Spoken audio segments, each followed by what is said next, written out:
جس طرح عیسیٰ علیہ السلام کے آنے کے بعد، اور اس طرح بھی میں پہلے اشارہ کر چکا ہوں کہ بگڑی ہوئی عیسائیت صحیح عیسائیت یعنی اسلام میں تبدیل ہو جائے، اور پھر اتنا بڑا عالمی ایک نظام قائم کرنے والی اتنی طاقتور امت دنیا کو ایک بار پھر مل جائے گی، جس کی صلاحیتوں سے فائدہ اٹھا کر نظام عدل دنیا میں ایک بار پھر قائم ہوگا، انصاف کا نظام ایک بار پھر قائم۔ اب میں واپس آتا ہوں اسی موضوع پر، لعلک باخع نفسک علی آثارہم۔ یہ جو آثارہم کا لفظ ہے اس آیت میں، یہ بہت توجہ طلب ہے۔ یہ شخص جو شاول جب چلا تھا، شاول دمشق کے لیے، جس کو اب سینٹ پال کہا جاتا ہے، اور راستے میں اس نے اچانک اپنے اوپر طاری ہونے والی ایک کیفیت کو بیان کیا،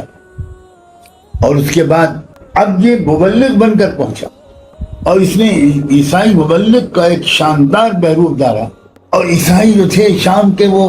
محبت میں عیسیٰ علیہ السلام کی اس کے گرد اکٹھا ہو گئے۔ شاید اس کے پاس بڑی فطری صلاحیت تھی لوگوں کو متاثر کرنے کی، اپنے ارد گرد اس نے جمع کر لیا لوگوں کو، اور آہستہ آہستہ اس نے عیسیٰ علیہ السلام کی محبت کو غلو کرتے کرتے کرتے کرتے یہ پہلا شخص تھا جس نے ولدیت عیسیٰ کا عقیدہ عیسائیوں کو سکھانا شروع کیا۔ میرا خیال یہ ان عیسائیوں کو احساس ہی نہیں ہوا کہ ہم توحید کا عقیدہ چھوڑ کر شرک میں چلے گئے، اور وہاں سے بالکل ایک نیا ایڈیشن عیسائیت کا تیار ہوا۔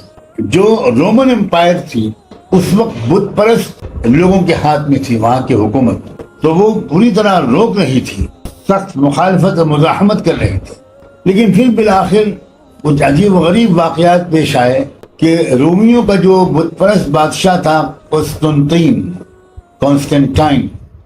اس نے خود اس دین کو قبول کر لیا، اور بالآخر ایک بہت بڑی حکومت کی طاقت کی سرپرستی مل گئی اس بگڑی ہوئی مسیحیت کو، اور یہاں سے چرچ کے ادارے کو ایک زبردست طاقت ملنی شروع ہوئی، مذہبی رہنماؤں کو بہت زبردست پاور ملنا شروع ہوا، یہاں تک کہ ایک ڈاکٹرین اس بادشاہ کا لکھا گیا، مرتب کیا گیا، یورپ کی تاریخ کی کتابوں میں وہ موجود ہے۔ ہوا یہ تھا کہ یہ بادشاہ بیمار پڑا، اور بالآخر اسے اسی بگڑی ہوئی عیسائیت کے کچھ نمائندوں کے ہاتھ سے ان کے روحانی عمل کے نتیجے میں شفا ہوئی۔ اس نے شکر گزاری میں یہ حکم دیا کہ رومن چرچ جو ہوگا، اس کا جو کسی سے اعلیٰ سب سے بڑا پادری ہوگا، وہ دنیا کے تمام پادریوں کا سردار اور ہیڈ ہوگا، یعنی پوپ ہوگا۔ اس کا جو حکم نامہ ہے وہ بھی،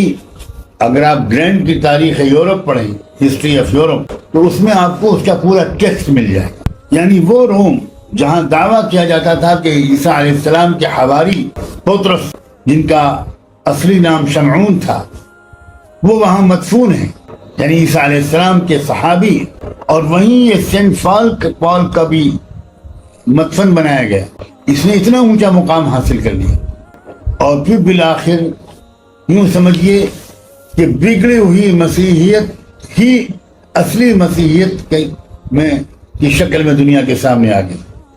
اب جو اس وقت سے رومن پوپ کا کہ جو اختیارات اور جو پاور دنیا میں سامنے آیا، مثال کے طور پر 7ویں پوپ کے زمانے میں چرچ کی طرف سے یورپ کے حکمرانوں کو، یورپ کے بادشاہوں کو اور عام لوگوں کو مخاطب کر کے یہ اعلان عام کر دیا گیا کہ پوپ کا دنیا میں کوئی ثانی نہیں ہے، اور اس کے افعال پر حرف گیری اور روک ٹوک کرنے والا کوئی نہیں ہے۔ پوپ کو کبھی دھوکہ ہوا ہے، نہ آئندہ کبھی ہوگا، خداوندی شان اس کو دے دی گئی۔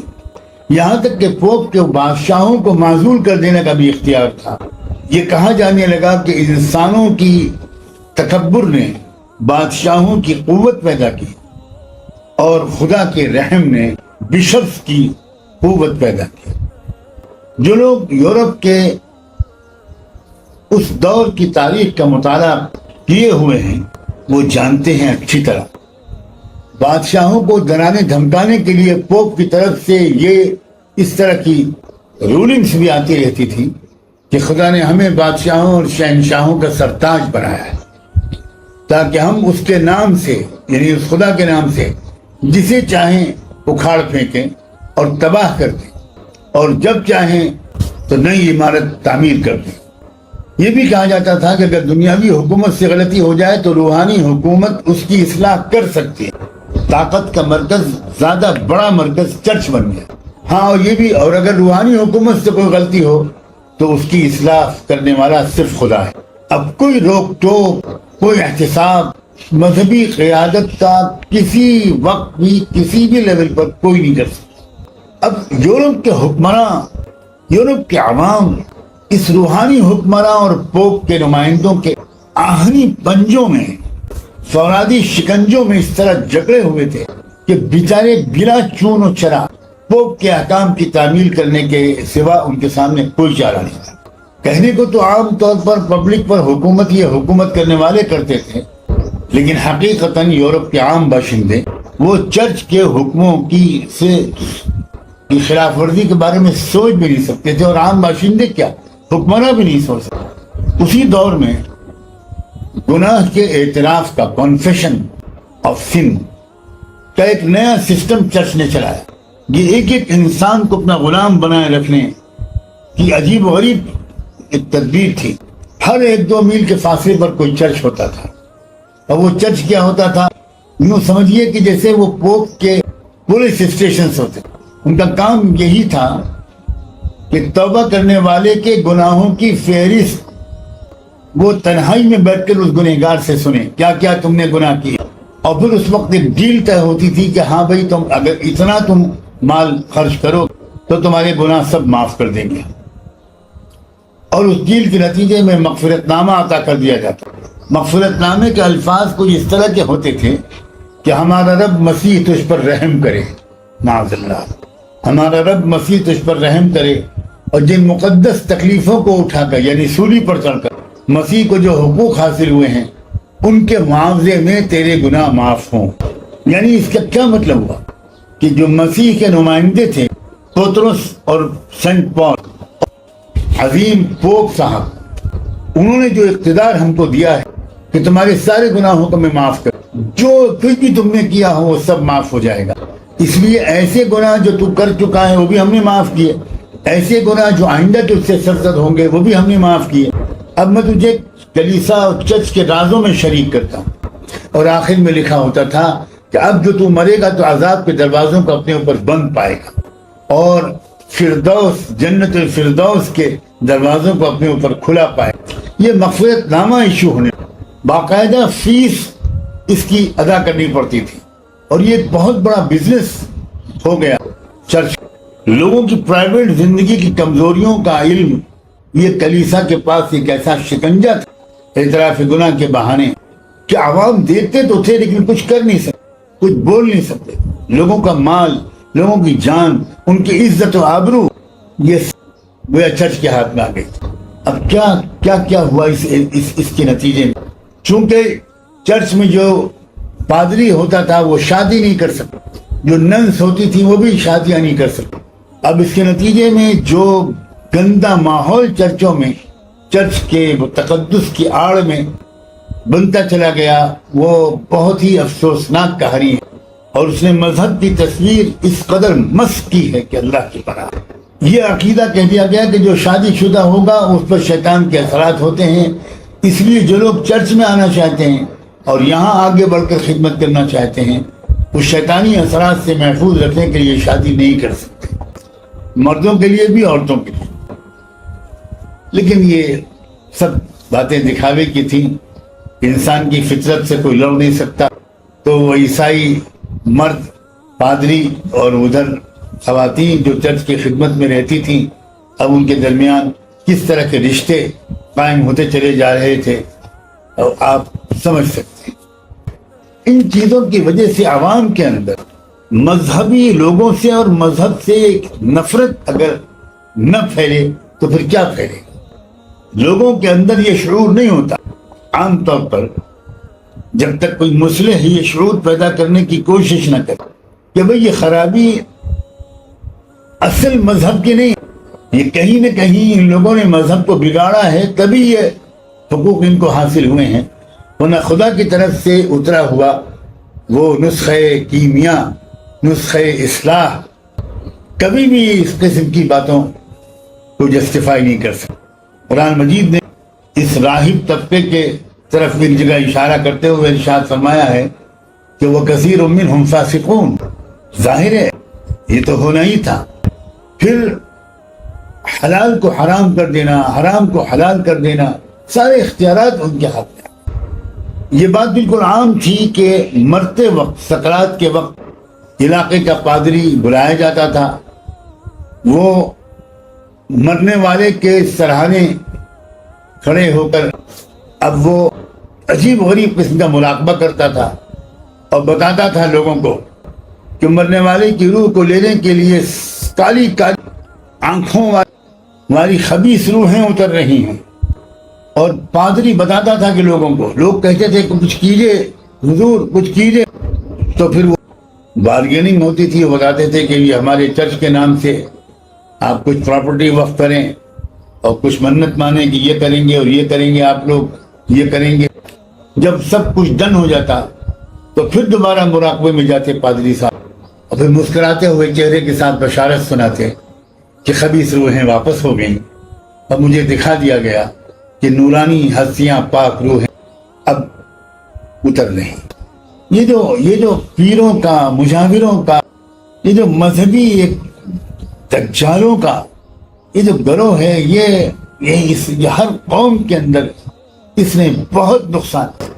اور اصل ٹارگٹ ہوتا تھا لوگوں کا مال، اصل نشانہ واقعی مال کی محبت دنیا کے ہر گناہ کی جڑ ہے۔ حب الدنیا راس کل خطر۔ پیچھے جہاں آپ تہم اترو گے تو پیچھے چھپا ہوا مال کی محبت ہی نہیں۔ یعنی یہ سارا کھیل جو دنیا میں ہو رہا ہے یہ مال کے پیچھے ہو رہا ہے۔ وہ عالمی فاؤنڈیشنز جن کے نام اس وقت بہت آ رہے ہیں، جو ایسے میاں بیوی کے نام سے بھی موصوف، یہ جن کو دنیا میں فرشتہ صفت حاتم طائی کا بھی پردادا مشہور کر دیا تھا کہ ان سے بڑا کوئی فلینتھراپسٹ نہیں، ان سے بڑا کوئی سخی نہیں، ان سے زیادہ چیریٹی کا کام کرنے والا نہیں، ان سے زیادہ ہمبل اور ڈاؤن ٹو ارتھ کوئی انسان دنیا میں۔ مجھے یاد آتا ہے کہ ان صاحب کی کچھ دن پہلے تصویر چھاپی گئی تھی کہ وہ ایک ہیئر کٹنگ سیلون، ایک نائی کی دکان کے باہر لائن میں کھڑے، تو یہ تاثر پیدا کرنے کی کوشش کی گئی، یہ تو انسان انتہائی خاکسار انسان، فقیر منش۔ اب دنیا میں ساری تحقیقات سامنے آ رہی ہے کہ کھربوں ڈالر اس شخص نے اس پورے تماشے سے اب تک وہ کما چکا ہے، اور آئندہ کھربوں ڈالر ویکسین کے نام پر کمانے والا ہے۔ تو یہ مال کی محبت جو ہوتی ہے، اللہ کی پناہ، اللہ ہم سب کو محفوظ ہے۔ بالکل بھیڑیے ہیں دو، شہرت کی، مقبولیت کی محبت، جاہ کی محبت، پوزیشن اور اسٹیٹس کی محبت، اور مال کی محبت۔ تو یہ مال کی محبت نے عیسیٰ علیہ السلام کے لائے ہوئے دین کو کتنا بگاڑ دیا، اس کے کیا اثرات۔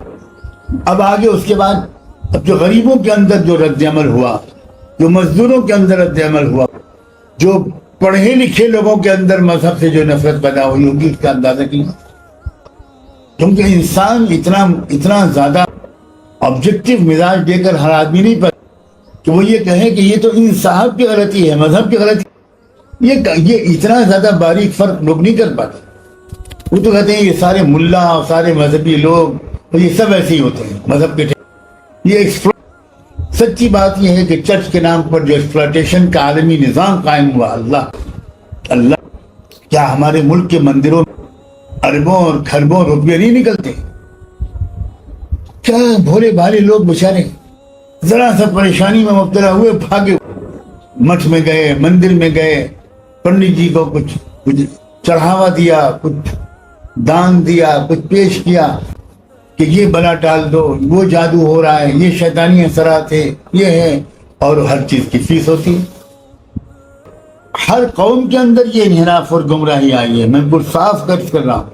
حد یہ ہے کہ مسلمانوں کے اندر بھی ایسے بگڑے ہوئے مذہبی رہنما موجود ہیں، مگر اس میں بھی کوئی شک نہیں کہ پوپ کے نام سے جو نظام قائم ہوا، اس کا جیسا طاقتور اور کمپلیٹ ہولڈ رکھنے والا کوئی اور مذہبی نظام میرے علم میں تو نہیں.